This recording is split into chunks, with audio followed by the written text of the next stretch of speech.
dikasih sama Tuhan, yang berhubungan dengan kutuk roh ketakutan itu sejenis mantra yang disebut namanya kawin roh. Apa saudara? Apa saudara? Sejenis mantra yang disebut apa saudara? Kawin apa? Kawin roh. Nah, sekarang kita akan lebih dalam membahas bagaimana cara kerjanya kawin roh itu sehingga mempengaruhi jiwa seseorang, bahkan bisa sampai cerai, bahkan bisa jadi perawan tua, perjaka tua, expired kadaluarsa. Nah, saudara, semua ritual kuasa setan, kuasa gelap itu selalu pasti hari Jumat dan tidak ada hari Minggu. Dan tidak ada malam apa? Minggu. Kenapa saudara? Karena yang disebut hari Jumat itu adalah hari ke-6. Apa saudara?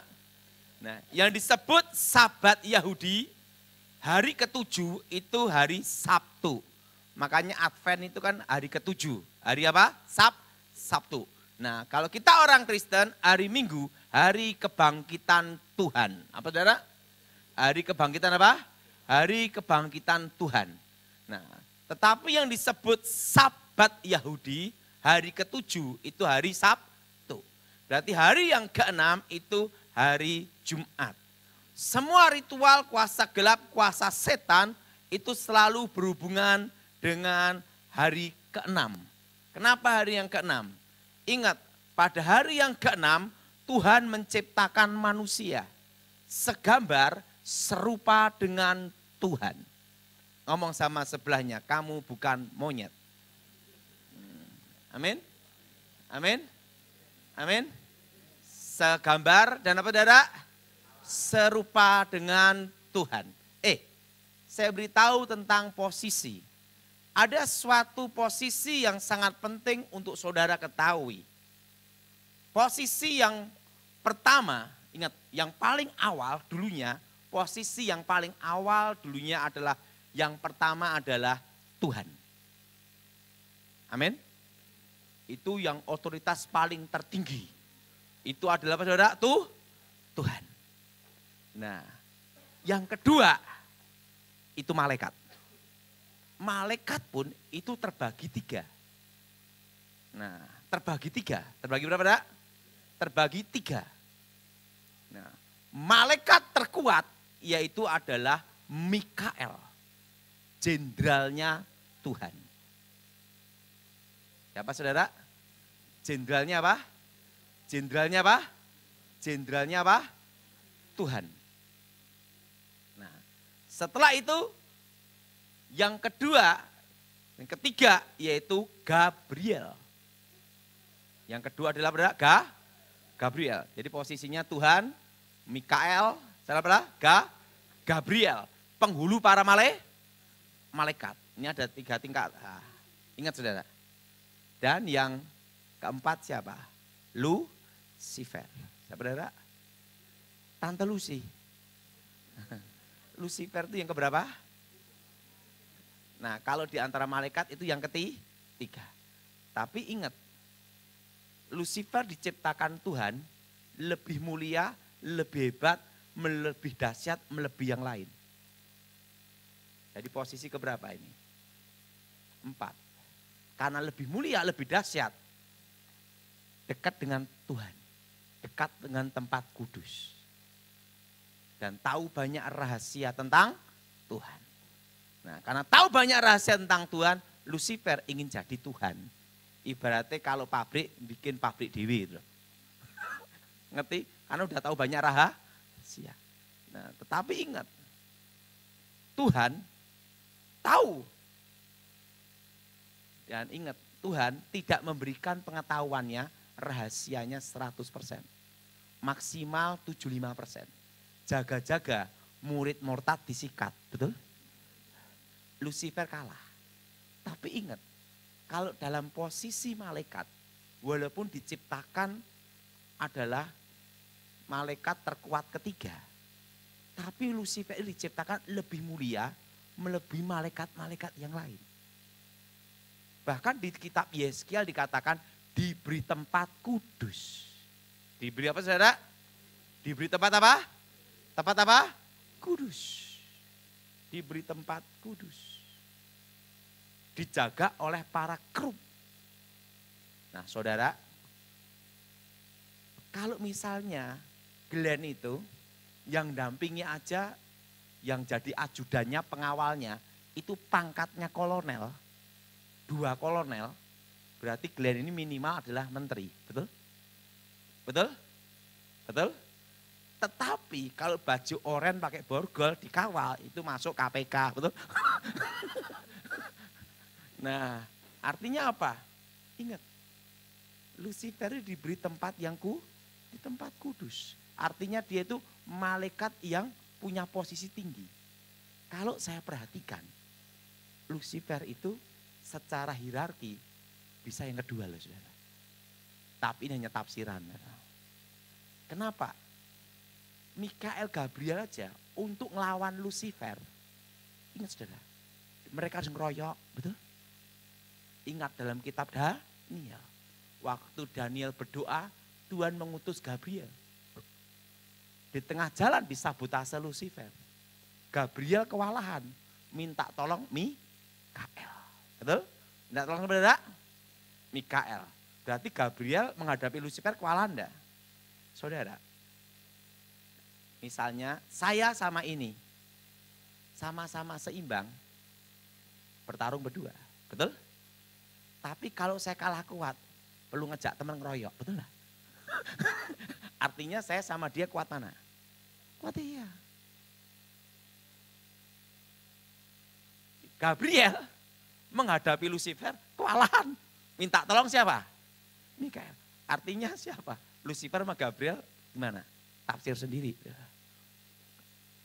Untuk mengalahkan Lucifer, malaikat harus mengkeroyok.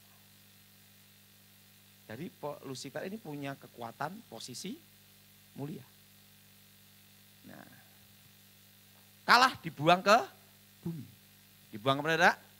Ke bumi. Nah, saudara. Jadi ingat, kenapa setan selalu menggoda manusia? Kenapa setan tidak goda kambing? Betul? Betul? Betul? Betul? Betul? Ini tentang hari ke-6. Tuhan perlu sahabat untuk bicara. Tuhan perlu sahabat untuk apa, saudara? Bicara. Karena Lucifer diciptakan lebih mulia. Kalau dulu sebelum saya bertobat, karena saya pernah ketemu dia diciptakan lewat pantulan. Kalau kita berkaca tuh, pantulannya di situ. Nah, saudara, manusia diciptakan Tuhan bukan pantulan lagi, segambar serupa. Apa saudara? Berarti Lucifer sama manusia, penciptaannya lebih hebat mana? Manusia. Ya, jadi sebelum Adam dan Hawa jatuh ke dalam dosa, posisi manusia ini di atas malaikat. Alkitab berkata bahwa mereka ada roh-roh yang melayani. Betul? Betul? Betul? Nah, artinya apa? Manusia punya posisi yang mulia. Nah, kenapa Tuhan ciptakan manusia? Untuk menggantikan posisi Lucifer. Seorang direktur dipecat, pasti dongkol, jengkel sama yang ganti. Betul? Betul? Betul? Yang ganti siapa? Adam dan Hawa. Nah, itu disebut namanya awal peperangan. Apa saudara? Awal peperangan antara manusia dengan setan. Nah, dan apa yang terjadi? Manusia pada hari ke-6 diciptakan dan Tuhan berfirman, beranak cuculah, kuasai bumi. Betul? Beranak cuculah dan kuasai apa? Beranak cuculah dan kuasai apa? Bumi. Ingat, pada waktu Adam dan Hawa jatuh dalam dosa, mereka di bawah kuasa dosa.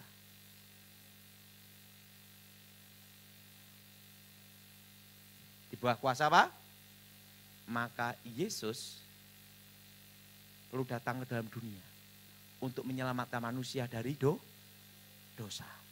Untuk mengembalikan apa sebenarnya? Posisi. Mengembalikan apa, saudara? Posisi. Makanya kita orang percaya Tuhan Yesus bisa mengusir setan.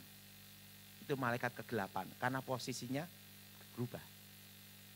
Tapi kalau yang tidak dalam Tuhan, tidak percaya Tuhan, posisinya tetap di bawah setan. Kalau kita dalam Tuhan, ditebus dengan darah Yesus, posisinya di atas setan. Jadi Yesus menebus kita untuk memulihkan keadaan semula. Menjadi anak-anak Allah. Ngomong sama sebelahnya, kamu bukan anak setan. Amin. Amin. Nah, lawan dari Tuhan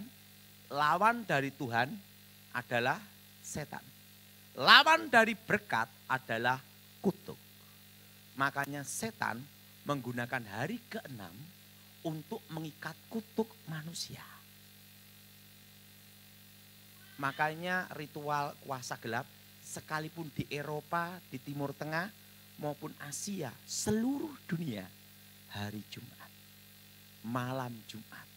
Bahkan kalau di Indonesia malam Jumat Kliwon. Betul? Betul? Betul? Karena apa? Ingat, hari ke-6 lawan dari Tuhan adalah setan. Nah, ritual kawin roh itu untuk apa dan bagaimana cara kerjanya? Yang dikirim adalah roh intimidasi yang berhubungan dengan ketakutan. Dengan apa, saudara? Roh intimidasi yang berhubungan dengan apa, saudara? Roh apa? Roh apa? Ketakutan. Nah, saudara, kawin roh itu ritualnya gimana? Nah, saudara, sebelum saya bertobat, misalnya itu harus ada alasan. Suatu mantra bisa bekerja, harus ada alasan yang kuat. Tanpa alasan tidak bisa. Maka Alkitab berkata bahwa kutuk itu ada di rumah orang-orang fasik. Betul? Betul? Artinya apa? Suatu mantra, suatu kutuk bisa masuk ke dalam rumah, ke dalam seseorang. Harus ada alasan yang kuat. Tanpa alasan tidak bisa. Misalnya ada orang miskin, pemuda miskin. Dia jatuh cinta, pacaran sama si A. Waktu pacaran, orang tuanya tidak setuju. Ngatain, rupamu kayak ngono, wajahmu kayak gitu, tidak cocok, pantas jadi menantuku. Nah, berarti apa? Penghinaan, betul? Ada alasan. Makanya mantra itu bisa bekerja kalau ada alasan yang kuat. Tanpa alasan yang kuat tidak bisa. Itu udah hukumnya, jelas? Sudah apa, saudara? Hukumnya. Harus ada alasan yang kuat. Nah, hari Jumat atau malam Jumat, nanti saya sebagai dukun sebelum saya bertobat, harus cari kuburan seorang pembunuh, perampok, pemerkosa, pencopet, pencuri, pencoleng yang mati dieksekusi. Dibakar massa, digebukin sampai mati. Atau di kuburan teroris yang mati bunuh diri. Artinya mati tidak wajar. Mati sebelum waktunya. Apa, saudara? Mati sebelum apa? Mati apa? Mati sebelum apa? Sebelum waktunya. Nah, orang jahat itu ada kutukan. Siapa yang menabur, dia yang menuai. Betul? Betul? Betul? Nah, itu. Darahnya posisi menuntut. Itu kutukan apa? Darah. Darahnya menuntut. Ingat, darah Habil menuntut. Darah itu bisa berbicara. Karena mati sebelum waktunya. Di pusarannya. Dan posisinya harus yang dibunuh laki-laki. Karena yang mau dikerjain perempuan. Gitu. Nah, yang paling susah kalau ngerjain bencong.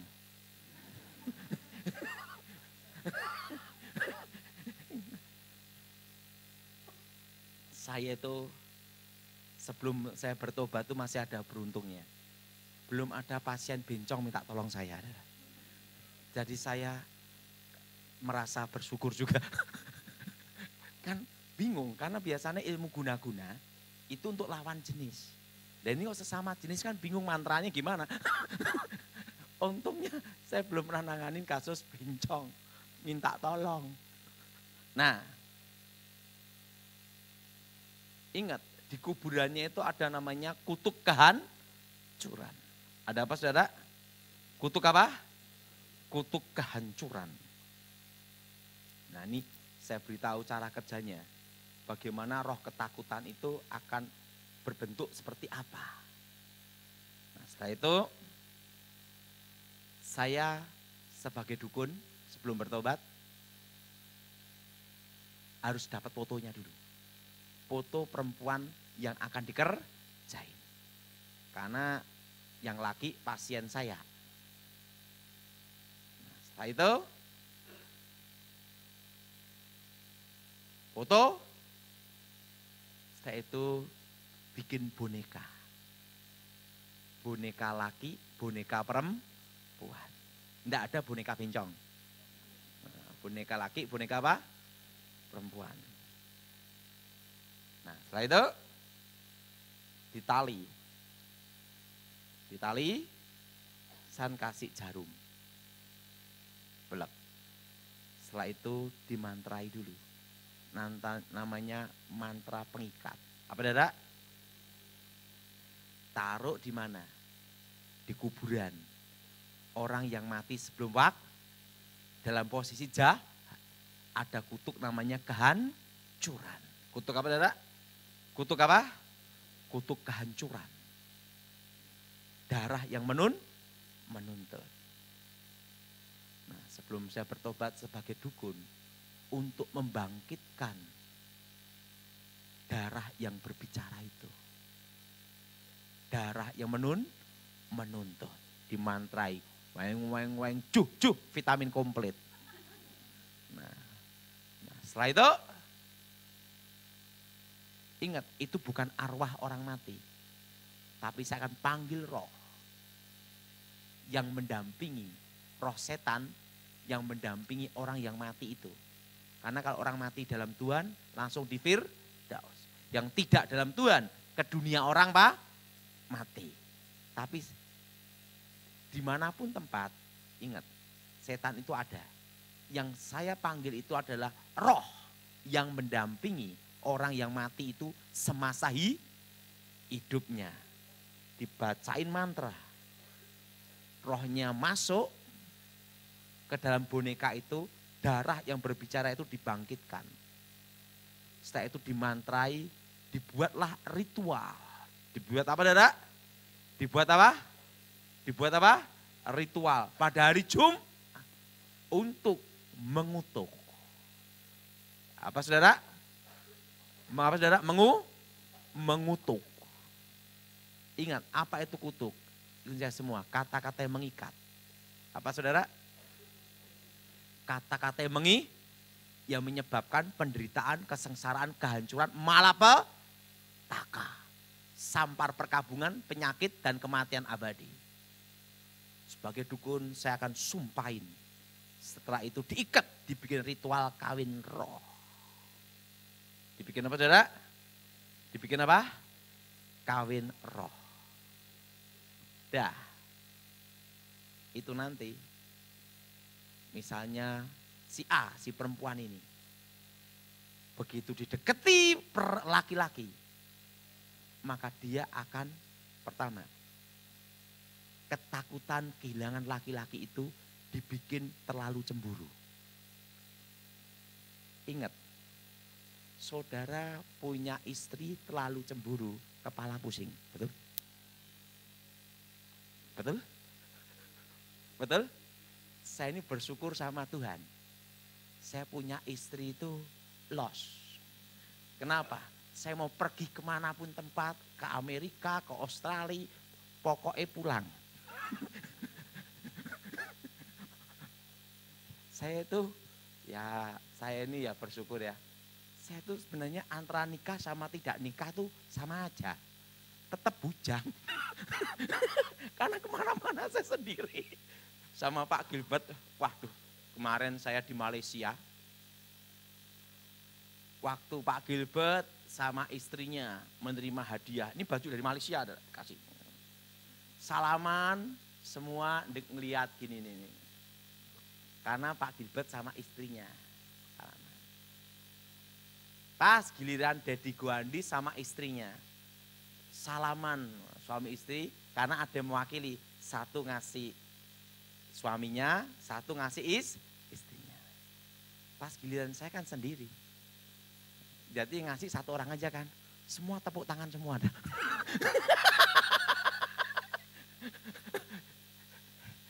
Saya itu bersyukur sama Tuhan. Saya punya istri itu orangnya tidak terlalu cemburu. Jadi bebas. Penting ingat anak sama istri. Jadi saya itu antara menikah sama tidak menikah itu podo aja itu loh. Merdeka. Nah, roh ini akan membuat ketakutan. Karena apa? Ingat saudara, akan dibikin ketakutan supaya terlalu cemburu. Laki-laki kalau ketemu orang yang terlalu cemburu, ingat saudara, pusing enggak saudara? Betul? Betul? Betul? Betul? Betul? Nah, dan kedua, dikirim roh ketakutan apa lagi? Roh yang penuh curiga. Akan dibikin curiga. Orang kalau dicurigai terus, lama-lama panas enggak saudara? Putus enggak saudara? Belum nikah aja udah pusing, apalagi sudah nikah gitu. Jadi roh ini yang akan mengirim, membikin supaya roh ini akan membuat supaya apa saudara? Penuh dengan apa? Curiga. Makanya orang yang kena kasus kawin roh ini mirip orang yang terkena paranoid. Tapi paranoidnya itu begitu dia suka seseorang penuh dengan rasa ini. Dan cirinya ada. Dia sering mimpi seorang pangeran. Seorang saudara, karena apa? Secara batinnya itu dikawinkan oleh roh jahat ini. Nah, dan ingat, malam Jumat selalu ada bau dupa. Bau apa? Bau apa? Dupa. Apa saudara? Bau apa? Dupa atau pandan atau kembang kantil. Dan mimpinya selalu ketemu apa? Pangeran. Bau wanginya itu breng lewat menyengat. Pak, kalau bau pandan wanginya itu wangi menetap. Berarti nanam pohon pandan. Kasusnya beda, ngerti tidak? Jelas? Kasusnya apa? Kasusnya apa? Beda, jelas? Nah, ingat. Jadi akan dibikin terlalu cemburu. Kedua, dibikin apa saudara? Terlalu curi. Dan itu berhubungan dengan apa? Roh ketakutan. Nah yang ketiga, roh ini akan membuat ketakutan dalam dirinya sendiri supaya trauma dengan laki-laki. Dan supaya ada halusinasinya bersama dengan pangeran itu. Nah cirinya suka menyendiri. Suka apa? Suka apa? Menyendiri. Dia akan menikmati dengan dunianya sendiri. Jelas? Menikmati apa saudara? Dunianya apa? Sendiri. Nah, dan roh ini akan membuat alam bawah sadarnya menikmati dunianya sendiri. Orang kalau menyendiri, ujung-ujungnya apa? Banyak ngalah. Dan rata-rata yang kena kawin roh ini, rata-rata jadi orang yang gemuk-gemuk semua.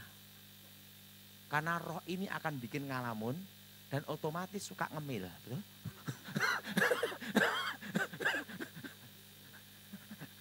Suka apa? Ngemil. Menyendiri suka ngemil. Dan nanti dia akan mimpinya bersama pangeran. Walaupun dulunya langsing, jadi apa langsung. Jadi dia akan masuk ke alam bawah sadarnya dia itu, dia happy kalau sendiri bersama ngalamunnya itu. Jelas? Itu namanya kawin apa? Kawin apa? Kawin roh. Nah, setelah itu yang keempat, ketakutan apa yang mantra yang diucapkan? Yang keempat, yaitu ketakutan kalau tidak bersama mama papahnya. Jelas? Jelas? Jelas? Jelas? Jadi kalau dia ketakutan, nanti kalau saya nanti tidak sama orang tua, saya nanti gimana? Jadi roh itu membuat ketakutan terlalu berlebihan. Otomatis jadi apa? Lama-lama perawan apa? Tua. Jadi dia tuh nanti akan dibikin ketakutan. Nah, ketakutan untuk apa, saudara? Kehilangan orang tua. Dan otomatis kalau orang tuanya mati, dia selalu bermimpi dengan orang yang sudah mati itu. Nah, jelas? Jelas? Yang kelima, ketakutan apa yang akan dibuat, yang mencekam lagi setelah takut kehilangan orang tua. Yang kelima, yaitu apa, saudara? Ini yang paling parah. Kalau ini sudah sampai parah. Ketakutan kalau berhubungan badan. Kalau orang menikah kan berhubungan badan. Jadi dia ketakutan kalau berhubungan badan dari sesuatu. Makanya ada kasus. Nikah 3-5 tahun tetap perawan. Kenapa? Karena setiap kali laki-laki mau berhubungan kesurupan.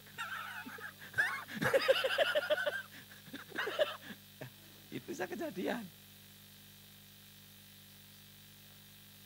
Itu yang sudah itu kawin roh.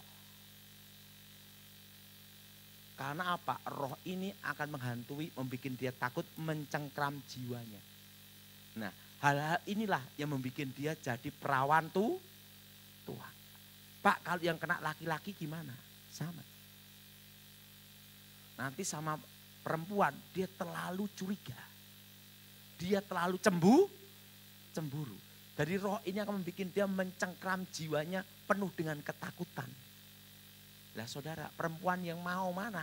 Kalau ketemu orang yang terlalu cemburu, curiga, dan tiba-tiba kesurupan, dia mau dah. Betul? Lama-lama walaupun ganteng, tetap tadi perjaka tua, kan gitu dah. Ada satu orang di Jakarta, ganteng saudara. Sama saya aja ganteng dia. Ada. Nah, dia kena kawin roh. Pernah saya tangani, saya doain dalam nama Yesus. Umurnya 50. Masih perjaka. Ting.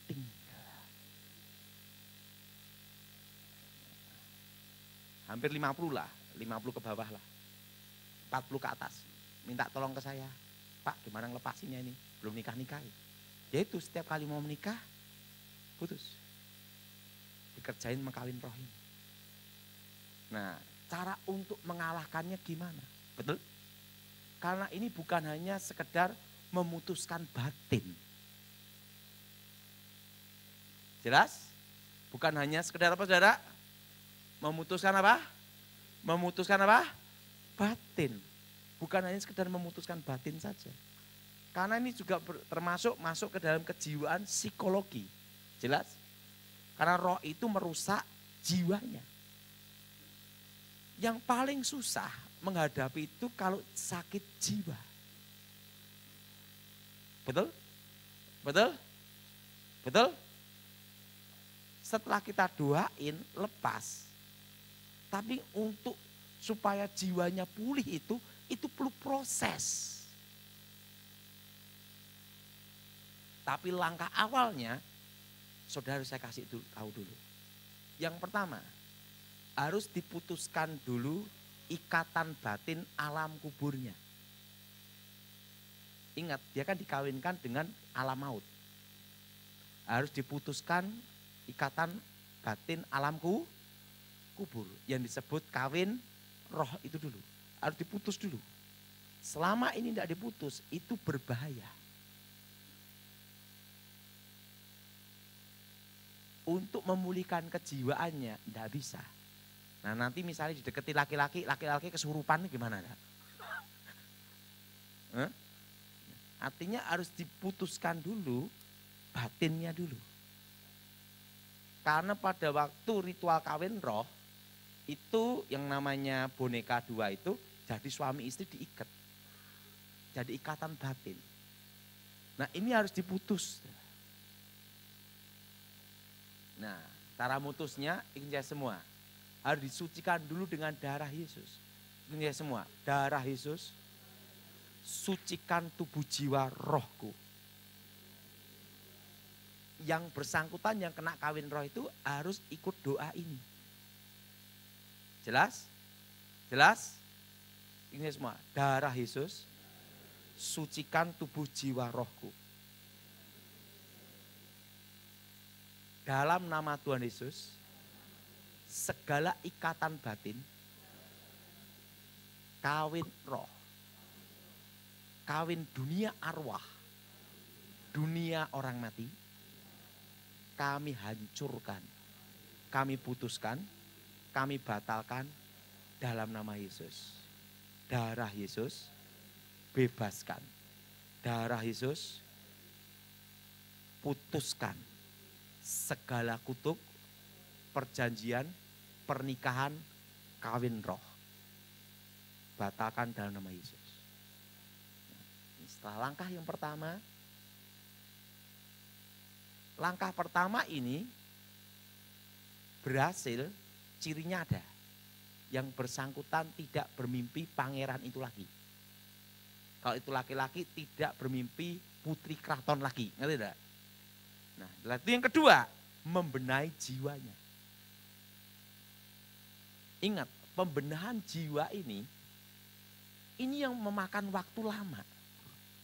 Saudara, untuk merusak orang jadi jahat, itu paling mudah. Tapi bikin orang jadi baik, itu yang susah. Betul? Betul? Betul? Betul? Betul? Nah, tidak usah banyak-banyak. Orang narkoba sehari 2 hari bisa, betul? Untuk lepas dari narkoba itu paling berat, betul? Harus ada perjuangan dan keputusan. Nah, kalau menghadapi kejiwaannya inilah yang perlu proses. Karena dia dikatakan paranoid, tetapi paranoidnya itu adalah berhubungan dengan roh. Setelah rohnya ini keluar, kejiwaannya dibetulin. Yang pertama, cara untuk membenahi jiwanya. Kasih namanya kesibukan. Tapi jangan kasih game. Malah tambah parah. Kasih apa? Supaya dia ini ada dibengkokkan ke hal yang lain. Tidak terfokus ke dunia roh. Atau terfokus ke alam bawah sadar. Biar logikanya kembali bermain. Jelas? Artinya apa? Dia jalan bukan di atas awan. Dia tetap di tanah. Betul? Yang pertama itu. Jadi ingat, dikasih apa Dara? Kesibukan. Kedua, dia harus didampingi wanita-wanita, kalau itu yang kena kasus wanita, yang rohani. Jangan lawan jenis, gawat. Bukannya konseling tapi konsleting. Mau tambah kacau. Kenapa? Supaya dia dibangun kembali jiwanya untuk pembenahan. Makanya peran seorang ibu ini penting sekali. Kalau itu perempuan, yang penting itu peran seorang ibu. Untuk membenahi jiwa kasus kawin roh ini. Pak, kalau ibunya udah mati gimana? Ya minimal adik perempuannya atau kakak perempuan yang dampingi. Pak, dua-duanya perempuan gimana? Bisa kakak ipar atau adik ipar, betul? Kalau anak tunggal gimana? Bisa pamannya. Artinya apa? Dia harus didampingi. Untuk benahi jiwa ini tidak mudah. Jelas? Jelas? Jelas?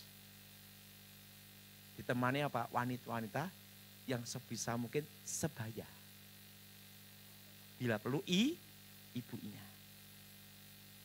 Untuk memberi apa? Semangat supaya dia jangan takut. Kasih firman Tuhan. Bahwa Tuhan memberikan rancangan yang terbaik indah pada waktunya. Amin. Amin. Rancangan indah pada waktu. Jadi ini peran seorang ibu itu penting. Untuk membenahi jiwanya. Ngusir setannya itu gampang. Benahi jiwanya yang susah. Betul? Betul? Karena itu harus ada orang yang membimbing dia yang mau mengorbankan waktunya. Jelas? Jelas? Karena kawin roh ini yang dirusak itu roh ketakutan itu apa? Berhubungan dengan psikis kejiwaannya. Nah, yang ketiga, ajak jalan-jalan. Sering jalan kemana gitu. Untuk apa? Supaya sirkulasi darahnya itu lancar. Kenapa berhubungan sirkulasi darah? Ingat, roh ini membuat dia kan suka menyendiri, hidup kayak di alam kaya. Otomatis apa? Banyak kolesterol. Betul? Betul? Betul? Ini kalau ini bukan berhubungan dengan roh lagi. Banyak apa? Sama trigliserid.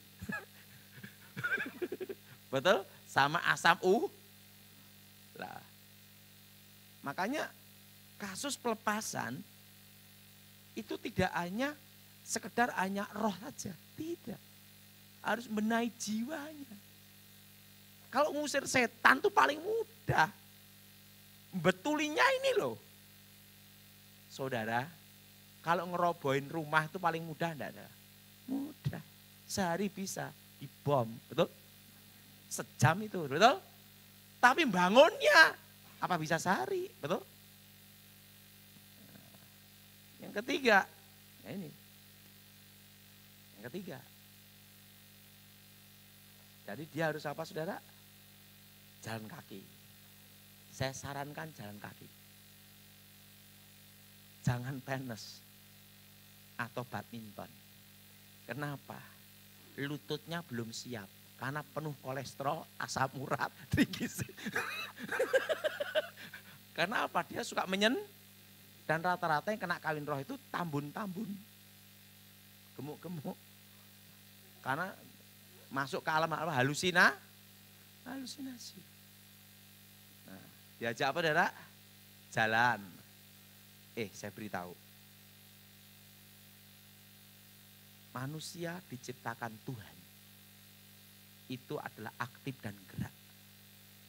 Buktinya jantung saudara itu bergerak. Betul? Sirkulasi darah bergerak. Makanya kalau manusia tidak mau bergerak, tidak mau aktif jalan, tidak mau aktif bergerak, makan tidur, gemuk cepat mati. Betul? Betul? Betul? Itu sudah hukum. Nah, jadi kalau mutuskan kawin roh ini pun harus kita perhatikan kejiwaan juga. Tidak mudah. Kalau ngusir setannya, mutuskan kawin rohnya, cirinya lepasnya apa? Dia tidak mimpi itu lagi. Tetapi benahi jiwanya itu yang perlu waktu. Dan pengalaman saya itu minimal 1 tahun. 1 2 tahun. Makanya kalau yang kasus berhubungan kawin roh ini, saya minta peran seorang ibu. Dorong. Supaya apa? Timbul rasa percaya diri. Betul? Tapi jangan berlebihan, betul? Yang paling parah itu kalau orang tuh sok cantik padahal modelnya kayak kepiting rebus, betul?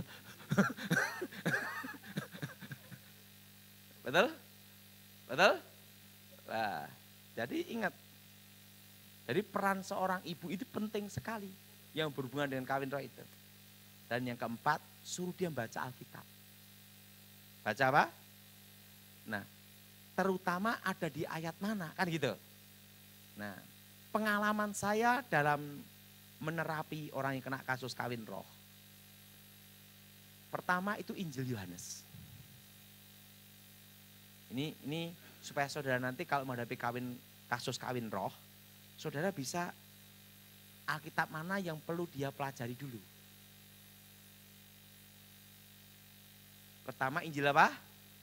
Yohanes.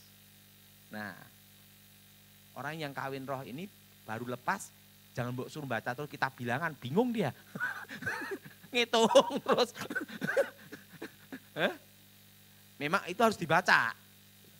Tapi untuk kawin roh ini kasusnya beda. Bukannya pilih-pilih ayat itu bukan. Karena ini kan perlu pembimbingan untuk proses untuk membimbing dia. Yang perlu untuk kebutuhan rohaninya itu apa? Betul? Itu Injil apa? Yohanes. Ingat, Injil apa? Kedua, kitab Roma. Kitab apa? Ya, Injil Yohanes, kitab Roma, dan yang ketiga, kitab Ibrani. Nah, ini pengalaman saya membimbing ini banyak yang sukses. Dan kelihatannya malah hampir tidak pernah gagal. 3 ini aja. 3 kitab ini dia suruh baca berulang-ulang 3-6 bulan. Jelas? Jelas? 3 sampai apa Dara? 6 bulan. Udah kitab Ibrani. Pokoknya 3 kitab ini sampai selesai. Nah, dan yang keempat setelah 3-6 bulan dia betul-betul ini, dia minta tambah kitab lain lagi. Yang keempat kitab Mazmur. Suruh baca berulang-ulang. Jadi 3 ini dia 3-6 bulan baca berulang-ulang. 3-6 bulan ini dia baca berulang-ulang. Baru setelah itu apa Dara? Ingat? Kitab apa? Mazmur. Itu untuk pembenahan jiwa. Apa saudara? Pembenahan apa? Pembenahan apa? Pembenahan jiwa. Jadi untuk pembenahan jiwa ini baca 4 kitab ini. Nah, tapi 3-6 bulan, 3 dulu. Pertama Injil apa? Yohanes. Kedua apa? Kitab Roma, kitab Ibrani. 3 kitab ini dulu. 3-6 bulan. Berulang-ulang udah. Sampai dia ngerti bener. Nah, misalnya dia kasus kawin roh, baru lepas, langsung suruh baca kitab Wahyu, malah bingung dia. Akhir zaman. Jelas? Jadi kita harus tahu kejiwaannya dia itu cocoknya di mana itu dulu. Memang kita tidak boleh pilih-pilih ayat, betul. Semua harus dibaca. Tapi kalau untuk kasus ini, yang cocok tuh menunya apa harus dikasih, betul enggak? Betul? Betul lah. Nah, karena apa?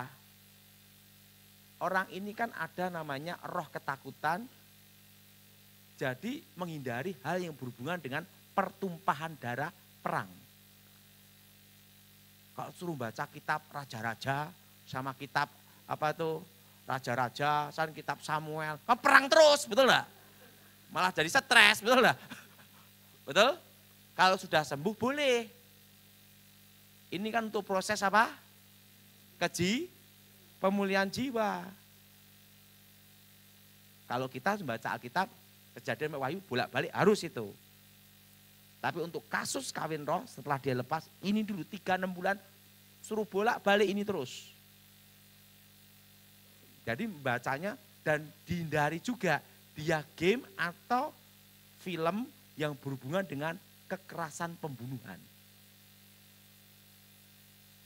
Ingat, karena dia ada ketakutan kejiwaannya kan kena. Jelas? Udah kena kawin roh, habis lepas lihat film horor lagi. Wah, tambah kacau lagi. Jadi hindari. Horor sama apa saudara? Ya berbau apa keker? Itu disteril sampai 3 bulan, 6 bulan. Jelas? Berapa lama saudara? Nah, kalau 3-6 bulan dia baca kitab itu bolak-balik. Nah, itu kalau dia suka film gimana Pak nih? Ya kasih aja film Tom Jerry. Pokoknya film yang happy-happy aja lah. Yang bukan tentang pembunuhan. Yang bukan tentang apa? Pembunuhan. Nah, kalau bisa film tentang kekristenan, bagaimana hubungan anak pulih sama keluarga, bagaimana tentang pernikahan, gitu loh, ngerti tidak? Jadi hal yang positif, itu 3-6 bulan, itu karantina nih sampai seperti itu. Nah, setelah 3-6 bulan, dia minta tambah kitab mana lagi, baru yang keempat, kitab Mazmur.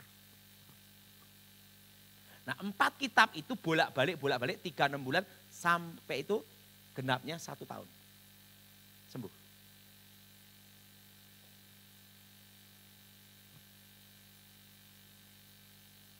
Tapi ingat, peran seorang ibu penting. Karena ibu itu ada ikatan batin. Jelas? Jelas? Jadi menghadapi kawin roh ini harus ada cara-caranya sendiri. Setannya keluar, kejiwaannya itu yang dirusak harus dibetulin. Nah, saya sendiri kalau orang baru bertobat,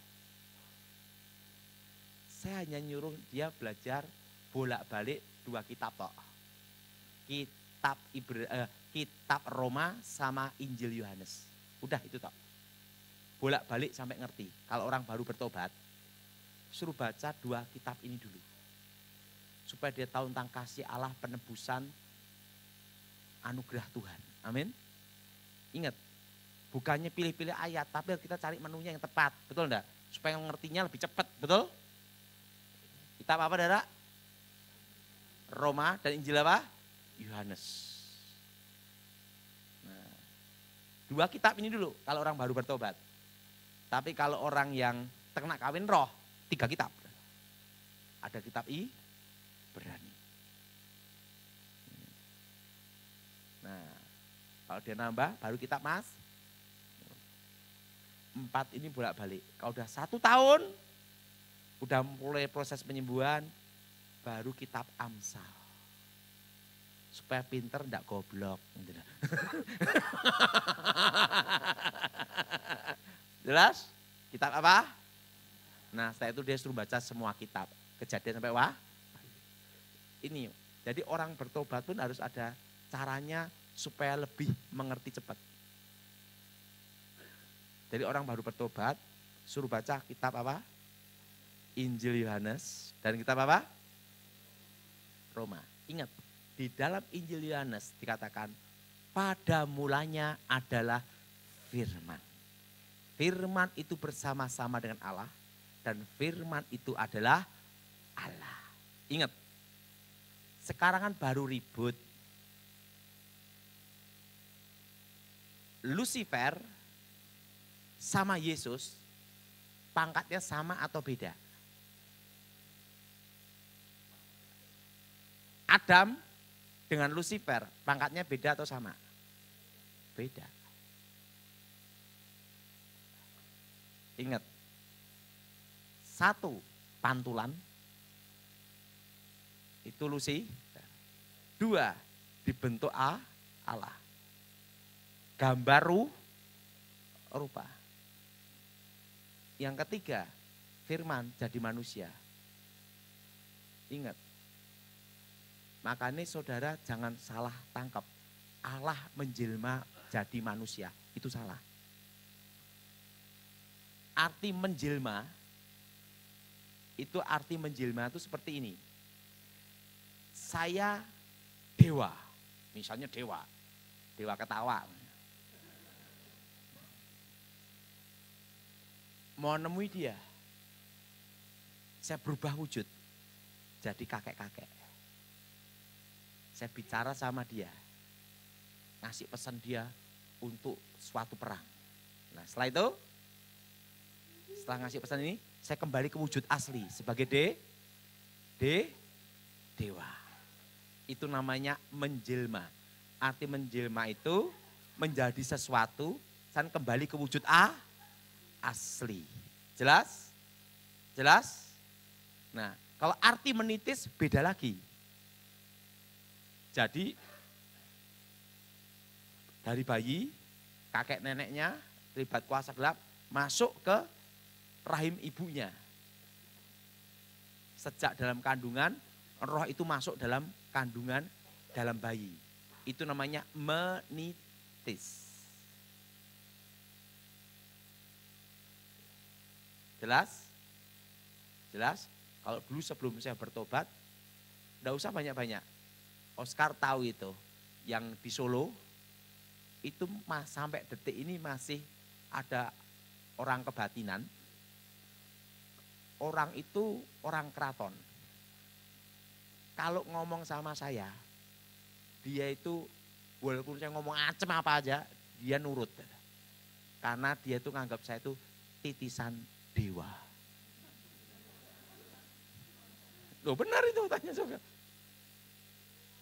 Saya ngomong sama dia, saya dewa dolar.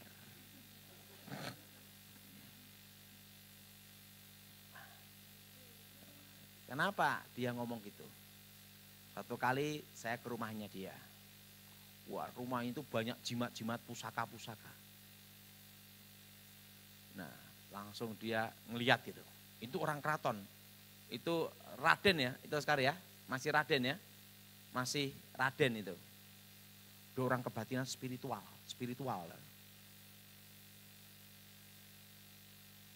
Dia ngomong sama saya, Pak Daud, senjata pusaka apapun yang ada di dunia, Pak Daud pegang, kekuatannya pasti tidak berfungsi. Saya ngomong, dalam nama Yesus, saya bilang itu. Bukan nama Yesus Pak, ini menurut penerawangan saya, dia bilang itu. Penerawangan gila apa saya gitu. Tahu enggak Pak Daud? Bus, dia bilang gitu. Zaman dulu itu Pak Daud itu dewa. Dewa bayu, dewa angin, dewa ruci, dia bilang gitu. Saya ngomong, salah itu. Dalam diri saya adalah Roh Kudus. Tapi ada enaknya juga. Kalau saya beli batik sama dia dikasih murah. Lainnya 10 juta, 15 juta. Wah, ingat dewa yang bicara. Nah, kalau menitis itu apa? Sejak dalam kandungan. Kalau saya dari kecil sebelum saya bertobat udah lepas ya. Makanya dalam tubuh saya keluar roh yang Lucifer keluar. Nah waktu suatu kali saya belajar ilmu gaib, guru saya kan dia itu, makanya kita ini jangan hidup masa lalu, itu goblok. Kita harus hidup untuk apa? Hari ini dan masa depan, betul? Nah, kakek saya sebelum saya bertobat ngelihat gini, kamu adalah sang pemusnah, sang pelebur, sang kematian, sang penghancur. Dulu nama saya itu sang pemusnah. Dewa pemusnah. Tapi buktinya saya kalah sama pendeta gemuk, haleluya, selesai. Tidak usah macam-macam udah. Jadi ingat, untuk bimbing ini perlu ingat, setelah kejiwaan peran seorang ibu itu penting. Kalau laki-laki berarti peran seorang ayah. Jelas?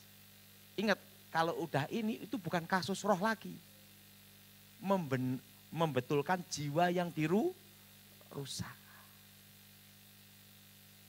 Nah, jiwa yang dirusak itu setelah putus, dia akan kuat halusinasinya. Nah kita yang bimbing jangan malah ikut-ikutan halusinasi sama dia. Edan ketemu Edan, namanya apa? Rumah sakit gila, betul enggak? Nah jadi pembimbingnya harus otak normal, jelas? Jadi pada waktu dia berhalusinasi, karena setelah lepas itu dia akan masuk ke alam halusinasi. Jelas? Nah pada waktu proses masuk alam halusinasi ini, sebagai seorang pembimbingnya jangan ikut masuk ke situ juga. Harus dibetulkan, ini alam nyata. Itu hanya halusi, tujuannya untuk mematahkan, memutuskan sugesti. Setahun sembuh pasti. Sekarang siapa yang mau tanya?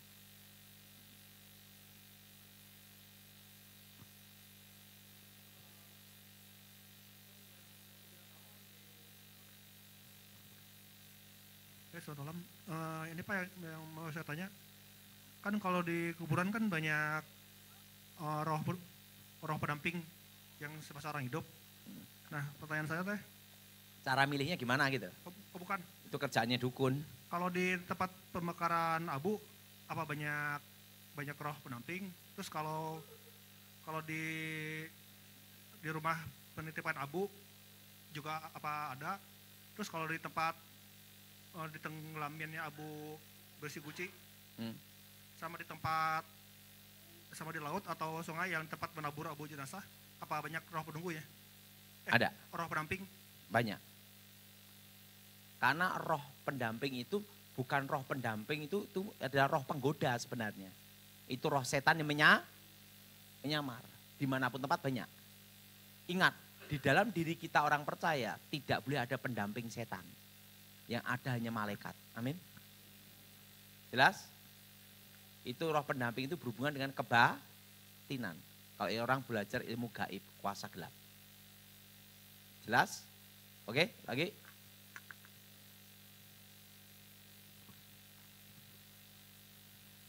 Saya Ibu Endang mau bertanya, suatu kali saya pernah melihat di suatu tempat itu kamar yang ditempatin untuk orang tinggal. Di situ tuh ada bau yang seperti apa? Daun pandan itu sampai berhari-hari. Padahal nggak ada barangnya, nggak ada wujudnya sama sekali. Tapi suatu saat lama-lama dia hilang sendiri, tapi sampai berhari-hari, Pak. Kalau itu berhubungan bukan kiriman kuasa gelap, tapi di tempat itu ada penunggu. Oh, begitu. Kalau berhari-hari itu berarti ada penunggu. Tapi di situ tidak ada daun pandan kan? Berarti Nggak ada, daun pandan. kalau orang Jawa namanya peri.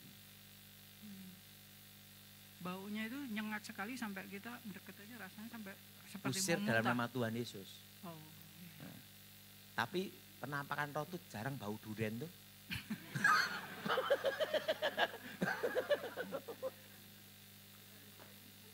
Saya tuh heran loh ya. Selama saya belum bertobat sampai saya bertobat, manifestasi roh jahat itu enggak ada yang bau durian.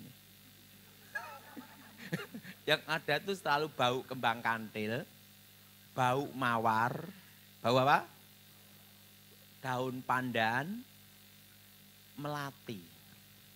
Saya belum pernah ada namanya itu manifestasi roh jahat, baunya durian. Mungkin setannya tahu, wong masuk hotel aja enggak boleh. Oke, lagi.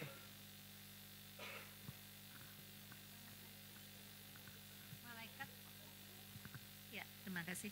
Dikatakan malaikat kan ada Mikael, Gabriel sama Lucifer. Ah. Apakah itu hanya satu orang ataukah Gabrielnya banyak, Mikaelnya banyak? Kan, Oh, gini. kan untuk menggoda seluruh dunia Iya, hanya oke. satu nggak Gini. bisa mungkin.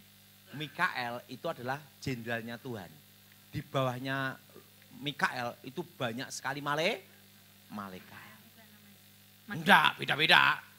Kalau ingin tahu namanya, mudah, tak kasih tahu, tanya Tuhan. Tapi di bawah Mikael itu banyak malaikat. Itu seperti Gabriel, di bawahnya Gabriel Di bawah pimpinan, di bawah komando Gabriel itu 1/3. Di bawah Lucifer 1/3.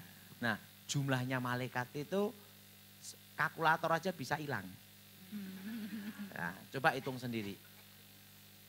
Ikutnya semua, berlaksa-laksa. 1 laksa itu berapa? 10.000. Beribu-ribu laksa. 10.000 kali 1.000 berapa? 10.000 kali 1.000. Berapa? 1 juta.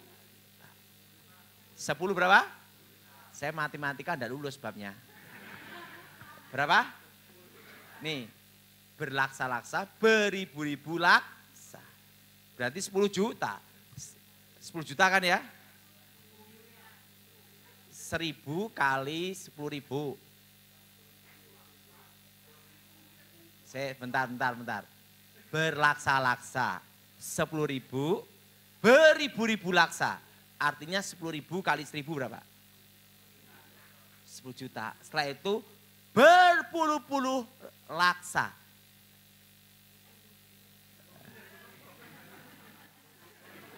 Ingat, 10 juta san berlaksa-laksa. 10 juta kali 10 berapa? 10.000. 10 miliar. Nah, setelah itu dikalikan yang terakhir. Berlaksa-laksa. Berarti triliun. Kalkulator habis. Utang Indonesia aja kalah jumlahnya. Utang Indonesia kan 5.000 triliun.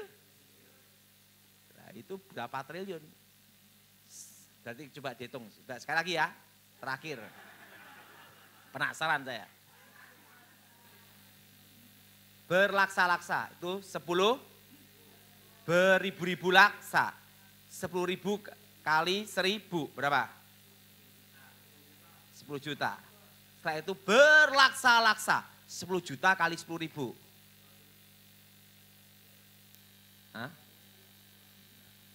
Nah, setelah itu berlaksa-laksa. Kasih 10.000 lagi. Lebih. Wis pokoknya. Pokoknya akeh wis. Yang hitung susah, betul? Karena Alkitab berkata apa? Malaikat itu berlaksa-laksa, beribu-ribu laksa, berpuluh-puluh ribu laksa, berlaksa-laksa. Artinya apa? Pangkatnya berapa ini? Nah, bukan laksami laksa adalah. Nah. Oke, terakhir mau doa pelepasan soalnya. Salam Pak. Ini dulu. Oh. Hah?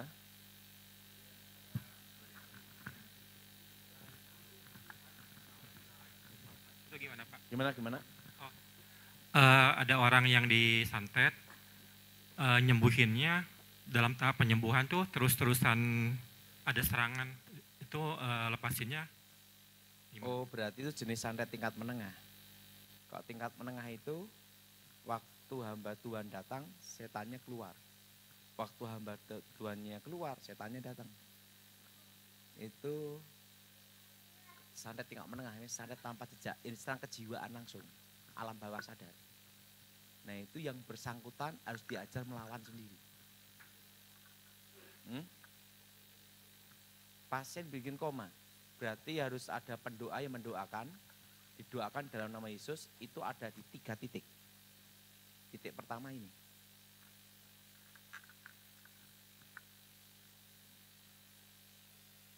Pegang semua bagian sini.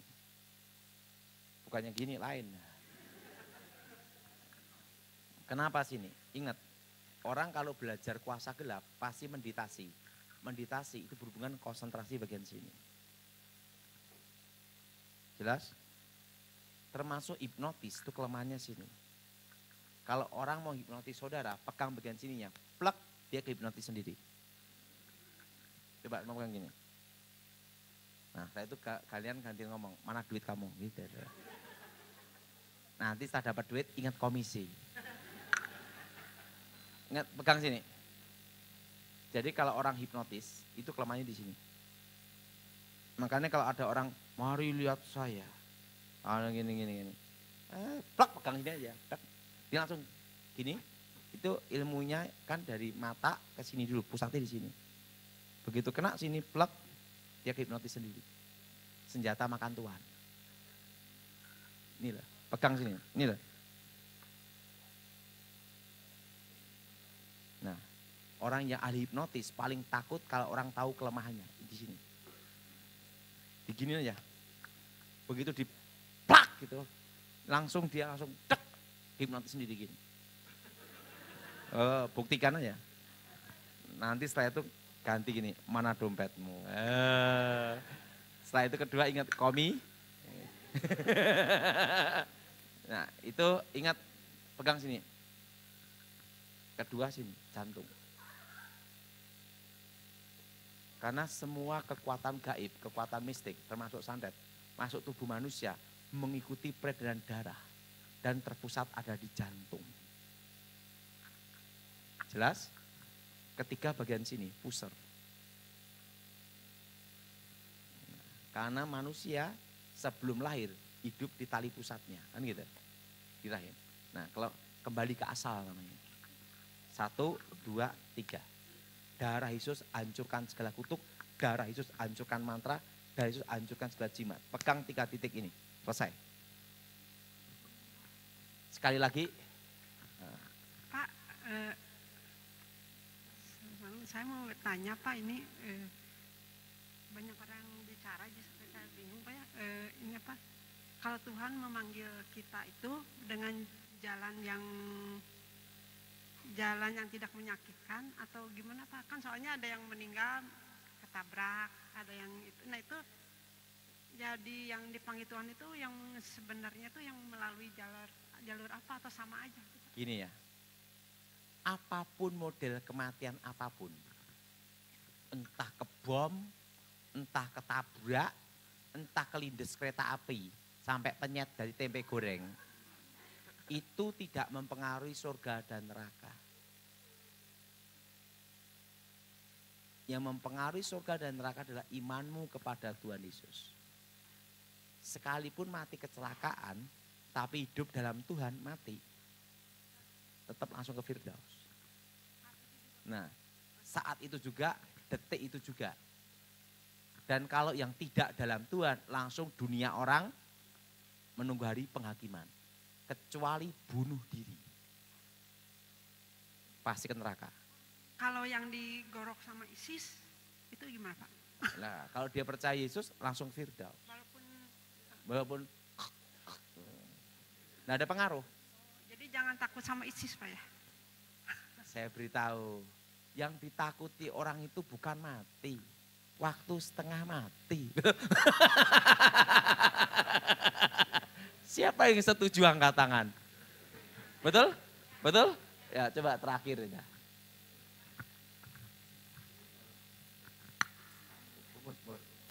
Menanya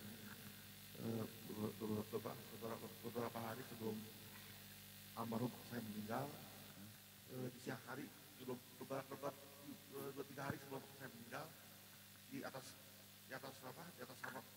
rumah bapak saya ada wujud monyet besar kayak manusia. Beberapa karyawan bapak saya juga lihat, kejar, ada yang nyerang monyet. Oke, berarti itu ada kiriman santet. Jadi ada bayangan hitam tinggi besar kayak rambutnya banyak. Iya, santet. Itu namanya santet tingkat dasar. Santet tingkat apa? Jelas?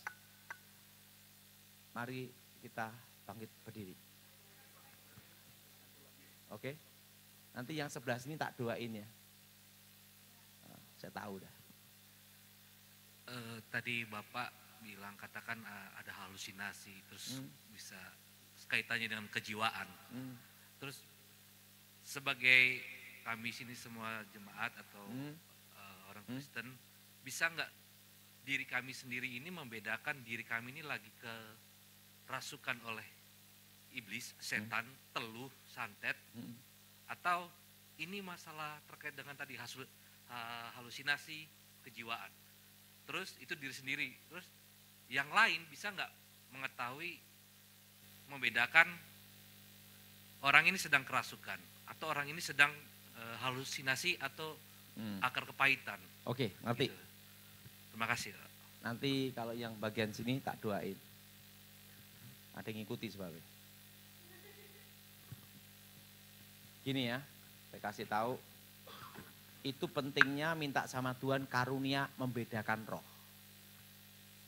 Karena orang halusinasi dengan orang yang kena kiriman kuasa gelap, yang bisa membedakan itu kalau orang itu punya karunia Roh Kudus. Sekarang gini, ada enggak orang gila ngaku dirinya gila? Nah, kebanyakan orang yang kena setan tidak merasa dirinya kena setan. Kecuali kalau sudah sampai kronis. Biasanya dia sadar kena setan itu sudah kronis. Yaitu pada waktu penampakan setan itu yang lihat bukan hanya dia, keluarganya juga. Tapi kebanyakan itu yang sudah baru sadar dirinya kena setan. Nah, makanya gini ya, sering dalam pelayanan pelepasan yang sadar dirinya kena setan itu rata-ratanya pertama bangkrut. Setelah itu banyak sekali bau-bau aneh. Setelah itu ada penampakan-penampakan termasuk pegawai-pegawainya melihat banyak penampakan. Jadi bukan hanya satu orang aja yang lihat, banyak. Nah baru itu sadar dirinya kena setan. Nah makanya orang yang kena setan itu sadar itu rata-rata pas bangkrut. Kedua susah mati. Jadi secara medis mati, tetapi kok tidak bisa mati-mati kan gitu. Nah setelah itu setelah dirongsen, di dalam tubuhnya ada jarum emas, susuk, baru kelihatan. Nah kebanyakan itu dalam posisi udah kronis ini baru ketahuan. Yang bersangkutan baru sadar. Nah supaya tidak kronis, nah makanya kita ini perlu minta sama Tuhan tuh karunia membedakan roh. Nah kenapa saya tahu tentang setan? Karena dulu belum bertobat bekasnya setan. Contohnya gini, saudara bisa naik sepeda. 10 tahun tidak naik sepeda, tiba-tiba ada sepeda, bisa naik langsung enggak? Bisa, betul? Betul? Betul? Betul? Saudara bisa naik sepeda motor. 10 tahun tidak naik sepeda motor. Begitu naik sepeda motor lagi bisa enggak? Bisa. Karena sudah ada memori otot. Betul? Secara kejiwaan, alam pikiran, alam bawah sadar. Nah, dulu sebelum saya bertobat, seluruh indera saya itu sudah tahu tentang setan. Nah, untuk melihat belum tentu. Kecuali Tuhan kehendaki saya baru lihat. Tapi untuk merasakan bisa. Saudara pun bisa merasakan adanya setan. Kalau di rumah ada setan, perasaan kita tidak enak. Betul? Betul? Ada sesuatu yang tidak beres. Ingat, setan itu selalu menyerang alam bawah sadar dan kejiwaan. Maka saya harus lawan ketakutan itu. Jelas? Jelas? Kasus Jakarta. Ada orang punya rumah bagus. Pengusaha. Setiap kali mau beli, orang mau beli rumahnya dia, kasih DP,